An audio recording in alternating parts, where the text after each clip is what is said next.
il nuovo quotidiano online. Semplicemente radiolibertà.net.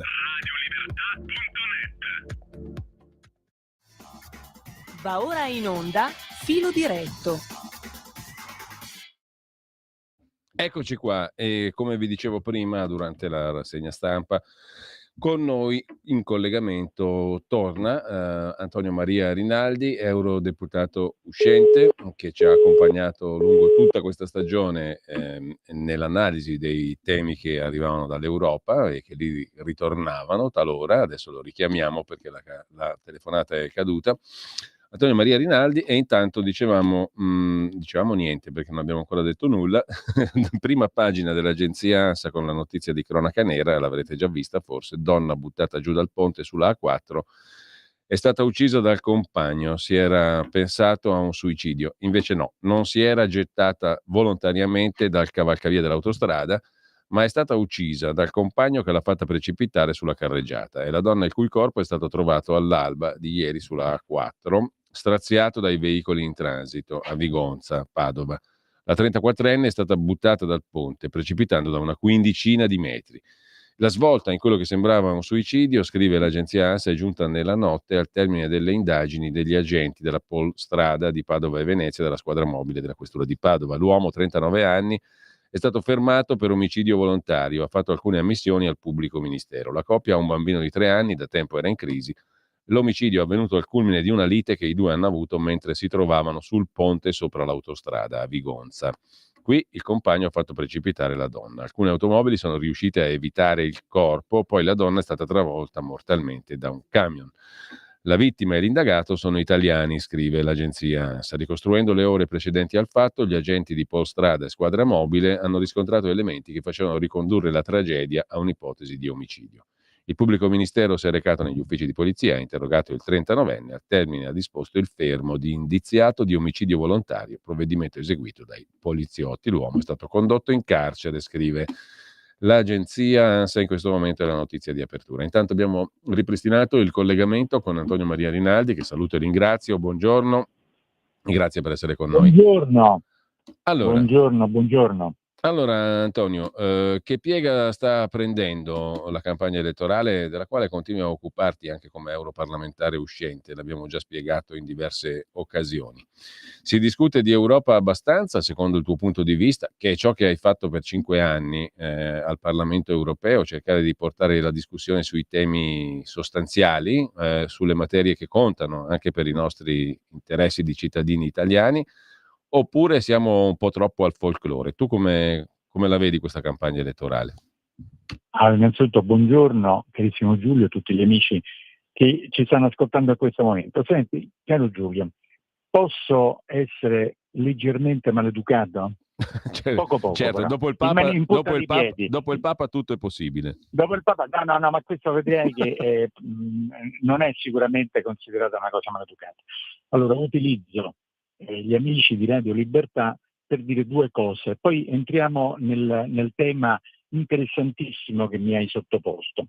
Allora, innanzitutto ringraziare Vittorio Feltri, perché io lo ascolto sempre, il direttore è sempre puntualissimo, lucidissimo e dice delle cose che tutti quanti nel nostro animo sentiamo, quindi lo ringrazio perché lo ascolto sempre, anche prima, grazie. Dopodiché, scusatemi, a livello personale voglio dire una cosa. Oggi è il 30 di maggio e oggi mio figlio, disabile, compie 30 anni. Allora, perché dico questo? Perché quando è nato prematuro, tetraparesi spastica, eccetera, ti hanno detto non ci sono speranze. Mentre invece oggi compie 30 anni, bellissimo ragazzo, c'è tetraparesi spastica sulla sedia a rotelle, e lo dico perché tutti questi 5 anni che io sono stato a Bruxelles, e tu giustamente hai ricordato e te ne ringrazio, mi sono occupato di temi economici, però quello che mi rimarrà nel cuore impresso è un intervento in aula fatto 1 anno e mezzo fa, l'ho anche postato sul mio profilo Facebook, in cui prendo la difesa di tutti i disabili e ho detto per un minuto sarò il padre di tutti i milioni di disabili che ci sono in Europa, di cui purtroppo l'Unione Europea non gliene frega assolutamente nulla. Adesso voglio fare il populista.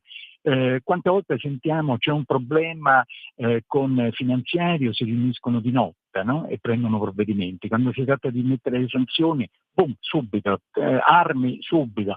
Ma per milioni di persone con disabilità anche grave non gliene frega assolutamente niente a nessuno.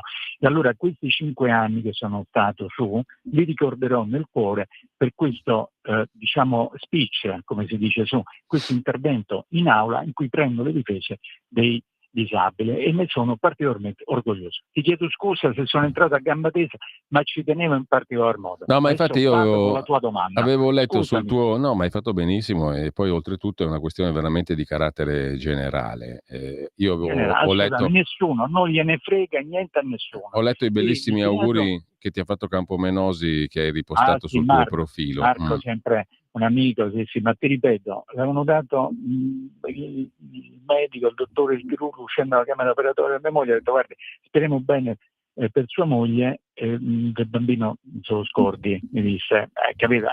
Allora, per fortuna è andato poi, bene, sopravvissuto, ha 30 anni, ragazzo stupendo, e in 30 anni io e mia moglie neanche avete idea di quello che abbiamo dovuto fare, ma lo rifaremo 1 milione di volte e ringraziamo Dio di essere stati in grado di poterlo fare. E oggi festeggiamo veramente con una bella torta fatta con le albicocche coltivate a casa, va bene, alla faccia di tutti quanti, e con un ottimo, non faccio il nome, vino frizzante italianissimo, e quindi faremo questa festicciola per il nostro Lillo, che non lo chiamiamo Lillo, si chiama Rodolfo, lo chiamiamo Lillo. E ti ripeto, sono particolarmente orgoglioso che sono riuscito, veramente non ho mai sentito da nessuno, l'ho fatto io per tutti quanti, portate avanti gli interessi dei disabili, perché in Europa, si sappia, se ne fregano ma proprio alla grande, e poi ce ne siamo accorti, insomma, ecco, non è necessario che lo dica io. E quindi di questi 5 anni porterò moltissimi ricordi, ma in particolar modo quel discorso che feci, me lo preparai molto bene, ma mi uscì spontaneo dal cuore, quindi ci misi 1 minuto a scriverlo senza problemi, perché io tutti i discorsi li ho sempre scritti e mandati ai traduttori per evitare che tradotto in tutte le varie lingue poi veniva travisato, mentre invece glielo mandavo scritto, non c'era possibilità di farlo. Allora, torniamo alla tua domanda. Hai fatto benissimo a esordire così. Intanto, ma no, hai fatto super bene, Antonio. Se mi permetti, c'è un ascoltatore che si è già messo in fila per intervenire allo 02 92 94 7222. Non è che fatto in tempo ad annunciare, anzi non ho neanche annunciato l'apertura delle linee, ma già c'è una telefonata, quindi la passiamo al volo se permetti, poi torniamo ai temi generali. Al tuo argomento, sentiamo un po' chi è in linea. Pronto? Buongiorno. Buongiorno. Sono Ferdinando, telefono alla provincia di Verona. Un grosso abbraccio a te, Giulio, e un grossissimo abbraccio a Rinaldi e a suo figlio per la situazione. Detto questo, io volevo chiedere una roba, io volevo fare una domanda a Rinaldi. Io sono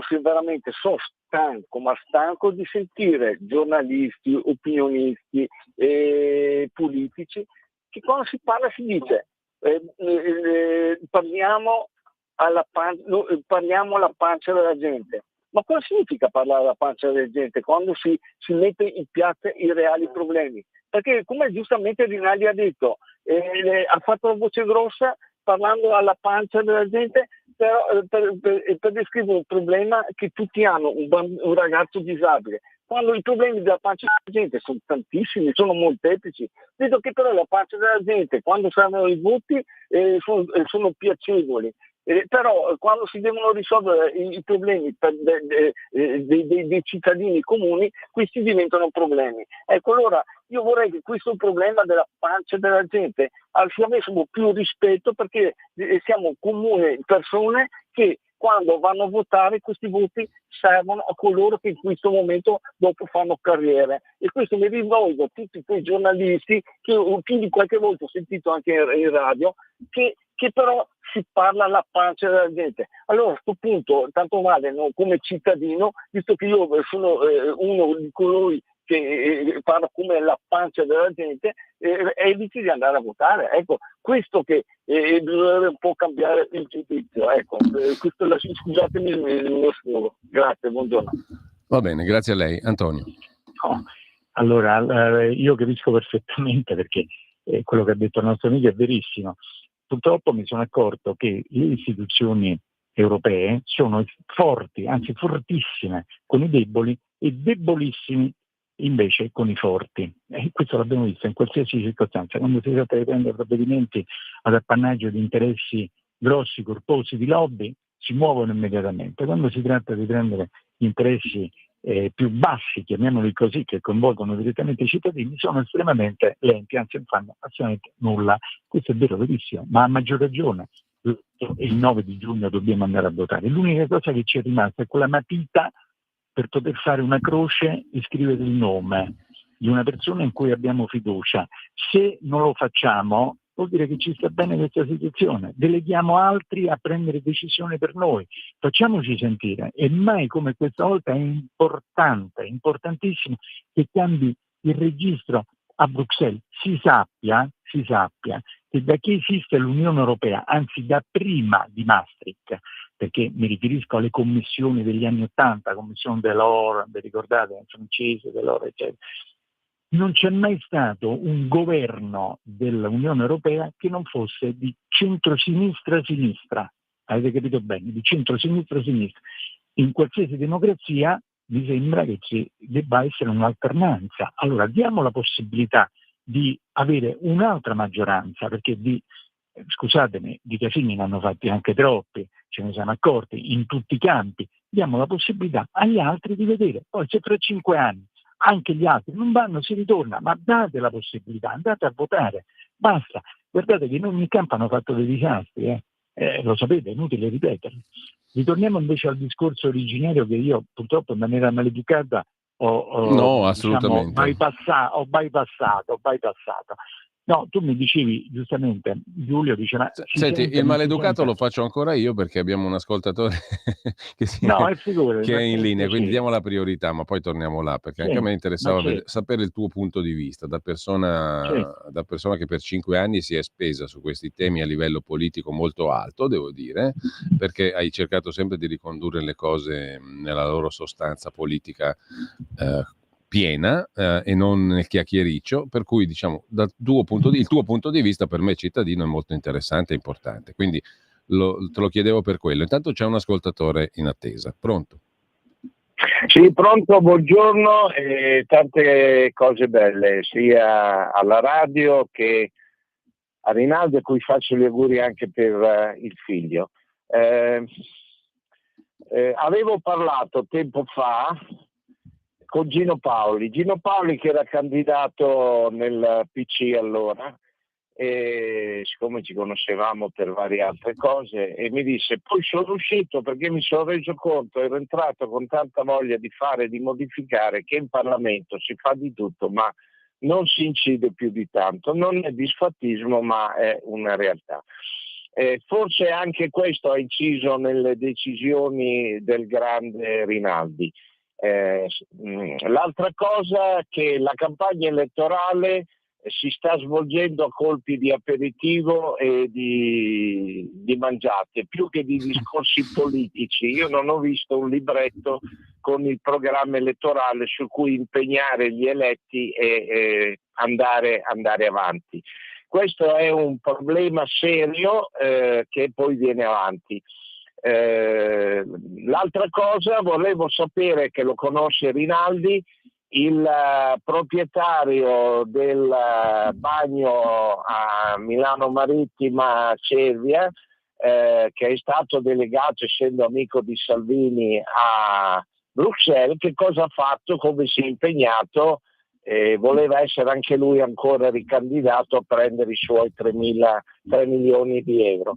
Grazie e buon lavoro. Io in ogni caso, chiudendomi orecchie e occhi, voterò Lega. Ciao, grazie e buon lavoro. Allora, Antonio. Allora, le domande sono tante. Allora, no, poi l'ascoltatore faceva riferimento al libretto, al programma, poi fa una battutaccia, ma il libretto presuppone che ci sia qualcuno che legge, non è il nostro caso. Legge, però guardate, fate questa considerazione. Io non sono un politico di professione, non ho mai fatto politica. Mi sono presentato alle elezioni, però ho fatto una campagna elettorale molto diversa rispetto a quella diciamo canonica, classica. E vi dico la verità, io non ho fatto né cene né aperitivi né cocktail, per un motivo molto semplice, anche logico, ma tutte le persone che tu inviti, e quindi nella sfera delle tue amicizie, ma già ti votano, no? Non è che mi senti, Giulio? Sì, sì, ti sentiamo bene. Ah, ecco, no, sentivo delle interferenze. Quindi già ti votano, quindi praticamente sì, fai bene a fare, cioè, però non è che ti portano voti, anche se tu fai un aperitivo, il classico aperitivo pomeridiano, la pericena, ecco, chiamiamolo così, con 200-300 persone, anche 500 persone, una cosa enorme, eccetera. Alla fine di quelle persone che vengono, perché le hai invitate te e il tuo entourage, il tuo giro, quelli già ti votano, tu devi andare a pescare i voti di gente e convincere gente che non ti conosce o che non ha intenzione di votarti. Devi fare questo e le tecniche sono altre, non sono quelle della pericina. Per quanto riguarda i programmi, attenzione, perché tutti i partiti quando fanno dei bei programmi, fanno il librettino, no? Facciamo questo e c'è. Premesso che nessuno riesce a rispettare, perché un conto sono intenzioni, poi un altro conto è quando tu le devi porre in essere, anche per ragioni proprio tecniche, ma soprattutto, sapete cosa succede? Quando un partito fa 20 punti, 30 punti, servono poi il giorno dopo le elezioni a farti impallinare, perché il primo giornalista dice ma poi avete detto così, perché non lo fate? Capito? Quindi sono sempre molto restii i partiti a mettere nero su bianco esattamente le virgole del loro programma, anche perché poi obiettivamente non è che decidono poi loro di quello che possono fare o quello che non possono fare, perché fanno parte di coalizioni. Se fanno parte di coalizione, perché se poi non riescono a entrare in coalizione, tutte quelle cose che hanno scritto rimangono scritte sul pezzo di carta e basta. Quindi bisogna anche tener conto, io sono molto pratico, apposta dico queste cose, bisogna vedere anche il dopo. Questo. Però ritorniamo alla tua domanda iniziale, perché mi preme rispondere, perché tu hai fatto una domanda importantissima. Dici, ma quest'anno, rispetto a 5 anni fa, perché ripeto, ricordo le elezioni europee sono ogni 5 anni, cosa è di diverso? Effettivamente forse perché non sono coinvolto, quindi al netto di questo non sono coinvolto direttamente in quanto non sono candidato, quindi ho un occhio diverso rispetto a 5 anni fa.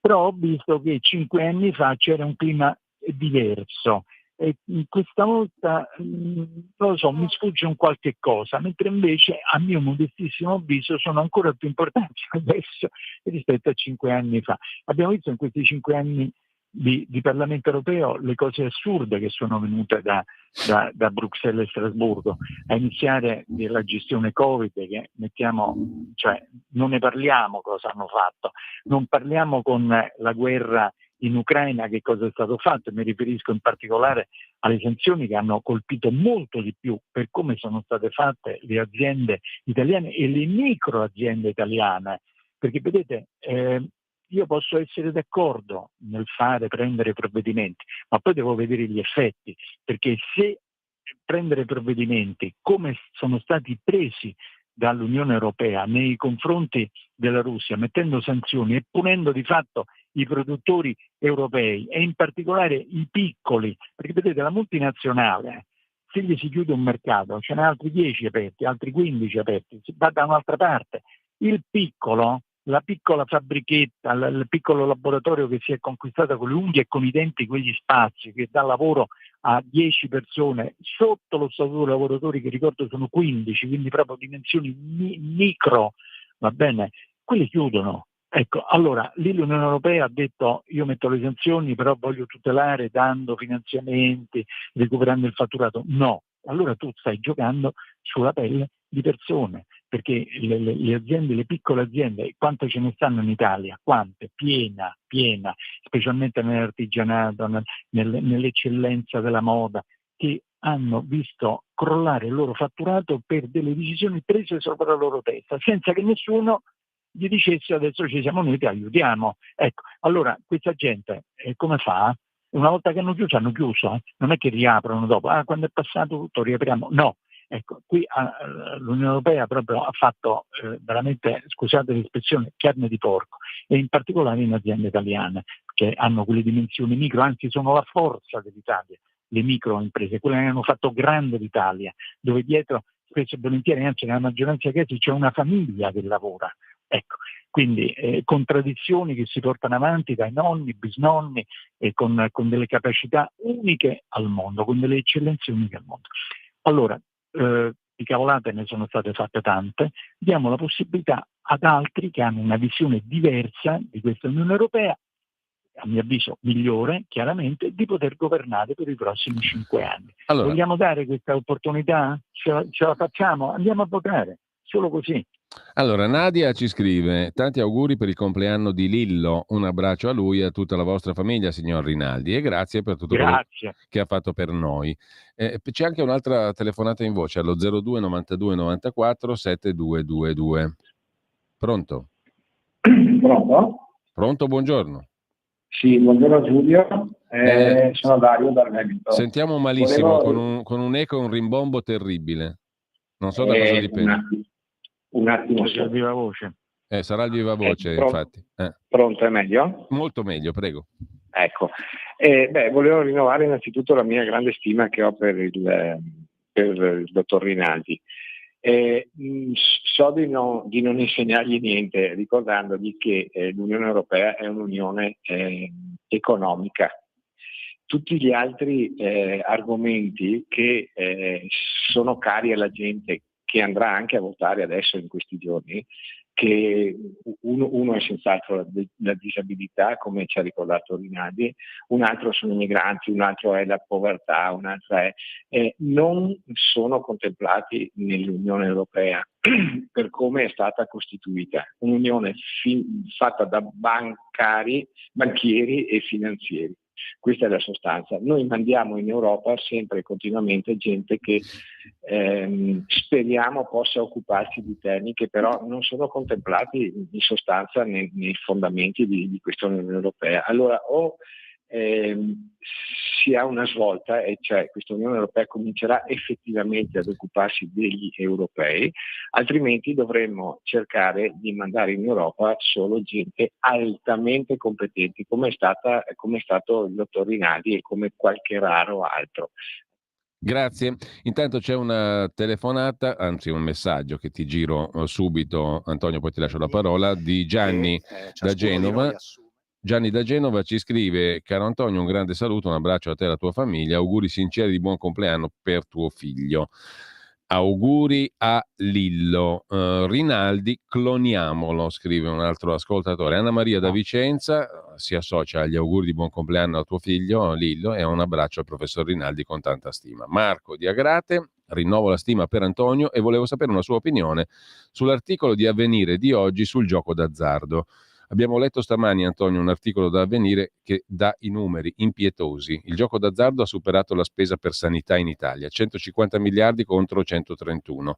Una roba terrificante. E l'online sta crescendo enormemente. E soprattutto al sud e nelle città del sud, dove naturalmente non è che si sospetta, si ha la pressoché assoluta certezza dell'operazione di riciclo capitali mafiosi attraverso il gioco online e non solo online.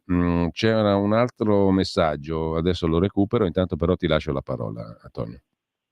No, innanzitutto grazie, io sono per carità un semplicissimo cittadino italiano che ho avuto il privilegio, la fortuna, Ecco, l'onore scusami Antonio, c'è Gianluca che avevo perso, il quale parla da portatore di handicap. Dice: sono portatore di handicap e la ringrazio, caro dottor Rinaldi, della sincera e impietosa considerazione che ha espresso in merito a quella costosa discarica umana che rappresenta il Parlamento europeo e gli interessi che promuove attraverso le lobbies sottostanti. Scusate lo sfogo, scrive Gianluca, un abbraccio e un caro augurio a suo figlio e a lei e un saluto a tutti.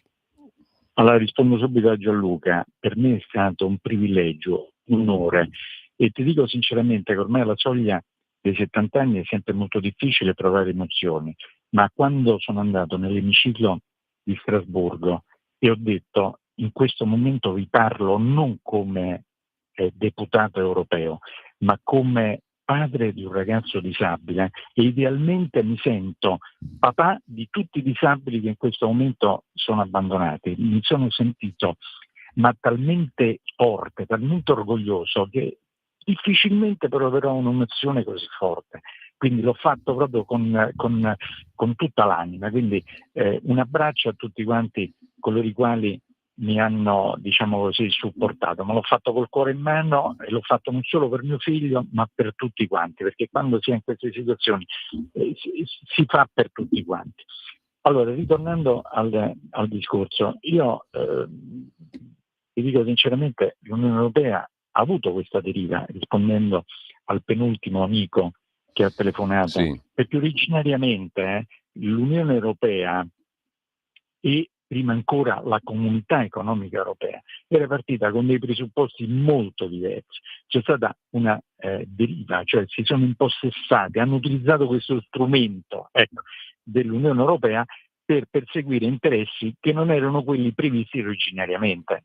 Questo, facciamo il punto della situazione, cioè l'Unione Europea non è nata per fare il favore alle lobby, parliamoci chiaro, è nata per costituire un'area, diciamo, di interessi comuni come l'Europa, aprendo anche ad altri paesi che all'inizio non si erano aggregati. Vi ricordo, all'inizio erano solo 6 paesi, poi con tutto quello che è successo a livello geopolitico, la caduta del muro di Berlino, eccetera, si sono aperte le possibilità per altri paesi europei di far parte dell'Unione Europea, però purtroppo diciamo che questo strumento è stato utilizzato per delle finalità che chiaramente erano molto molto diverse rispetto a quelle originarie.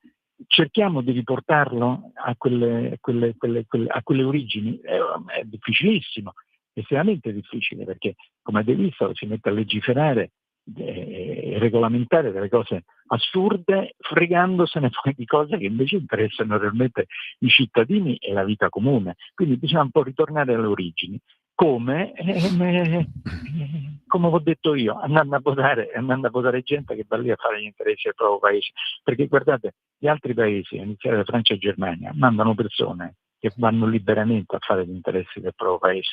Io mi accontenterei che tutti vanno lì, ci vanno,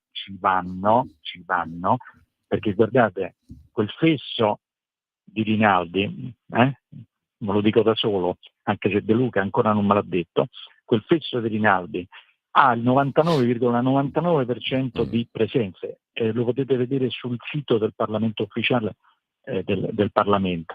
Mi sfugge il motivo per il quale non c'è il 100%, sono andato al gabinetto, si vede, non lo so, lo voglio capire perché non è il 100%, perché il 99,99 vuol dire che mi sono alzato ad andare al gabinetto. In un momento, in 5 anni, anche una certa età, è più che giustificato, però lo voglio capire quando. Allora, Antonio, sono le 10:28. Cioè, ci deve andare gente che ci va e che fa gli interessi del suo paese. Allora, in sintesi. se farà così avremo sicuramente un'Europa diversa. Allora, se mandiamo gente che non ci va. Abbiamo 1 minuto, una telefonata e un audiomessaggio di 50 secondi, quindi non ci stiamo dentro. Pronto? Sono Gianni da Genova, ciao Giulio. Buongiorno. Un saluto caro, un abbraccio ad Antonio e a suo figlio che compie gli anni oggi. Auguri sinceri e domani, se tutto va bene, mia mamma ritorna a casa dall'ospedale dopo 18 giorni, che ha 92 anni, e speriamo di potergli dare tutto l'amore possibile, immaginare come ha sempre fatto lei, e da aiutarla ad andare avanti ancora per molti anni, mi auguro, ecco. E volevo dire che mi dispiace che Antonio non sia più al Parlamento europeo, perché è una persona speciale veramente, un vero politico, una vera persona onorevole, perché purtroppo se poi andrà Tajani a fare il presidente dell'Unione Europea sarebbe da stendere un bel velo pietoso. Gianni, grazie, hai dato voce a una gossip di giornata, no? L'avrei visto forse, Antonio. Tajani va in Europa e si fa il rimpasto di governo. È vero, falso, si ne discute o no? Però abbiamo un audiomessaggio lo mandiamo in coda perché siamo già qua c'è l'agenzia ANSA che ci rompe le scatole. Abbiamo un audiomessaggio velocissimo in chiusura. Buongiorno a voi, voglio esprimere la mia totale solidarietà al dottor Rinaldi per quanto riguarda un discorso che esula da quello che è la rubrica odierna, e mi riferisco a quel gran maleducato nonché frustrato di David Parenzo, che nel programma della Zanzara attacca in una maniera veramente indegna, sberfeggiando il dottor Rinaldi. Questo mi rincresce, mi disturba, mi dà molto fastidio, perché reputo Davide Parenzo un poveraccio, un miserabile che si attacca di fronte a delle cose veramente stupide e disonora quello che è la categoria dei giornalisti. Una povera persona. Abbraccio dottor Rinaldi e rinnovo No, gli la auguri ringrazio. a suo figlio. La Buona ringrazio. giornata a tutti. Invece Gori da Monza. io ringrazio Parenzo, perché camminando per Roma e anche in altre città italiane la gente mi stringe la mano proprio perché Parenzo mi parla così, dicendo essenzialmente quello che ha detto il nostro amico, quindi lasciatelo parlare. Bisogna vedere da quale stalla proviene, quindi va bene così, non ho problemi. Per quanto riguarda Tajani, vi ricordo che a Roma si dice chi entra papa esce cardinale, quindi meno se ne parla meglio è. Allora, grazie ad Antonio Maria Rinaldi e a tutti coloro che sono intervenuti. Grazie. Antonio, Vi ringrazio se sei tantissimo. d'accordo, Un ci abbraccio. risentiamo anche settimana prossima. Ma con estremo piacere, Bene. piacere. Vedremo proprio sotto le elezioni che cosa succede. Bene, Perché benissimo. secondo me il bello è negli ultimi 10 giorni succede. Vedrete quanti i fuochi d'artificio. Secondo me all'ultimo sparano. Sicuro. Bene, grazie Antonio, buona giornata Grazie. a te. Tra poco Pierluigi Pellegrino, un'altra puntata di Oltre la pagina da non perdere. Buon ascolto. Avete ascoltato Filo Diretto.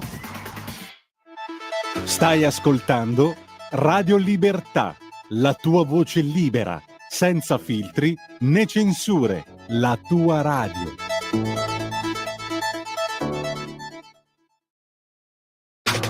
Stai ascoltando Radio Libertà, la tua voce libera, senza filtri né censura. La tua radio.